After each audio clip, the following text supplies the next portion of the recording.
I ran into this last week, here's what fixed it for me. If you're looking to remove a device from your Acorns account, follow these simple steps. Step 1. Open the Acorns app. Launch the Acorns app on your mobile device. Make sure you are logged into your account to access your settings. Step 2. Navigate to account settings. Once you're in the app, tap on the account icon usually found at the bottom right corner of the screen. This will take you to your account settings. Step 3. Select device management.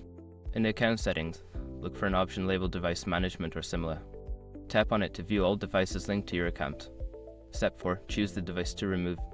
Identify the device you want to remove from the list. Tap on it to open the device details. Be cautious here, make sure you select the correct device to avoid any accidental removals. Step 5. Confirm removal.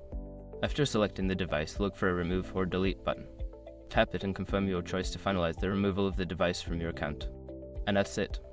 You've successfully removed a device from your Acorns account. If you run into any issues, double check that you're on the latest version of the app. Happy investing!